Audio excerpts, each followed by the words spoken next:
All right, let's jump right in. Today, we're going to take a really critical look at one of the most fascinating and honestly controversial figures in all of philosophy, Soren Kierkegaard's Knight of Faith. Now, for Kierkegaard, this was it. This was the absolute peak of human existence. But what if this ideal is actually hiding a really profound danger? And that, right there, is the big question we're wrestling with today. What if the very thing that's held up as the highest form of spirituality is in reality a threat to the very fabric of our society? I know, it's a pretty provocative idea, so let's really unpack it. So first, just a quick refresher so we're all on the same page, the Knight of Faith. This is basically someone who makes this incredibly radical choice. They decide that their private, one-on-one connection to God, or what Kierkegaard calls the absolute, is way more important than any universal moral law that applies to the rest of us. This is the core idea we're really going to challenge. Okay, so our first major issue here is what this all means for our shared moral world. Kierkegaard has this famous phrase for it, the teleological suspension of the ethical. It's a really fancy way of saying you can just set aside ethics for some higher purpose. But as you can imagine, critics look at this and see a massive, dangerous loophole. And this, right here, this gets to the absolute heart of the problem. If somebody claims their actions are based on a private command from on high, how are we, as a society, supposed to tell the difference between a genuine divine mandate and just a dangerous, selfish impulse? The scary part is, without a universal standard, there's just no objective way to judge. And this is the key phrase that makes it all possible. This whole idea of a private relationship with the absolute effectively makes the Knight of Faith completely immune to any kind of public criticism. I mean, how can a community demand accountability when the reason for their actions is, by its very definition, personal and completely beyond our shared understanding? So you see, this isn't just about some abstract individual belief. It has huge social consequences. When you remove the need for a rational public reason for what you do, you're essentially handing someone an absolute moral license. It's this kind of radical individualism that you could argue is a total abandonment of the social contract that keeps us all safe. Okay, let's keep building on this. We've looked at the social danger. Now let's switch gears and put the Knight of Faith on the psychologist's couch. What is really motivating this famous leap of faith? When you look at it through a critical lens, is it really a sign of strength? Or is it something else entirely? Well, from a psychological perspective, this whole leap of faith starts to look less like some grand spiritual triumph and, well, more like a retreat from reality. Critics would argue that it's a pretty sophisticated form of what we'd call cognitive dissonance, or maybe even magical thinking. It's a way of holding two completely contradictory beliefs at the same time, just to avoid an uncomfortable truth. Let's break down the Knight's signature move here, what's called the double movement. So, first, they perform infinite resignation. They give up everything and everyone they love in this world.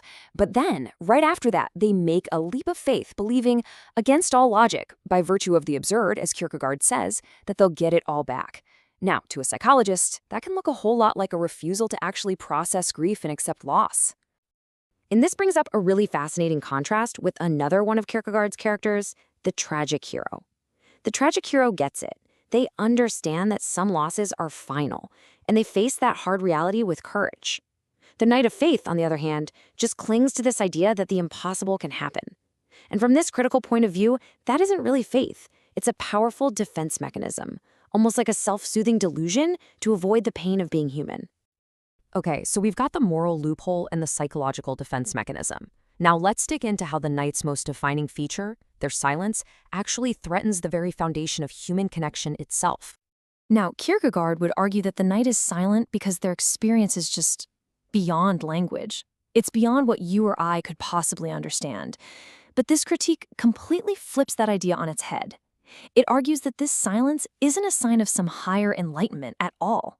It's an act of profound intellectual and emotional withdrawal from the rest of humanity. I mean, just think for a second about what language actually does for us. It's the tool of the universal. It's how we build everything that matters. Empathy, community, shared truths. It's how we negotiate conflicts and solve problems together. By saying the highest human state is in a place where language can't go, this philosophy is basically devaluing the very thing that makes our shared world possible. And when you take this intense focus on a private, incommunicable experience to its extreme, you end up with what some critics have called a form of spiritual narcissism. The individual's inner world becomes so incredibly important that the shared world, the world of dialogue, of connection, is basically rendered worthless. So all of this brings us to what I think is the real climax of this whole critique: a head-to-head comparison between two powerful archetypes for how we can live our lives and make progress. We're talking about the builder versus the leaper. This chart just lays out the contrast so perfectly. On one side, you have the tragic hero. We're calling them the builder. Their method, tangible collective work. Their action, they build the bridge. Their goal, to save the community. This represents the slow, hard, grinding work of social and ethical progress. And then you have the knight of faith, the leaper. Their method is a private shortcut, a leap into the absurd. Their goal is a personal spectacle, and what they represent is just waiting for a miracle. The implication here is pretty stark, isn't it? A world full of knights of faith would be a world of isolated individuals, each one lost in their own private reality, just waiting. But the bridge, that hard, ethical, communal work done by the tragic hero, that's what actually allows humanity to cross chasms and move forward, together. So let's try to bring all these different threads together. What this critique really forces us to do is to consider the final burden, which is a choice between two fundamentally different ways of seeing the world and our role in it. And really, it all boils down to this one huge question. Is this leap of faith a noble ascent to a higher spiritual plane? Or is it actually a fall away from our duties to each other, a fall away from our shared reality, and away from the community that actually depends on us? Because here's the final danger that this critique really hammers home. When you glorify the absurd, the private, and the irrational, you are actively undermining the very things that keep society from collapsing into chaos, those shared standards of reason, of ethics, and of justice that we can all hopefully agree on. And so we're left with this final, really provocative thought.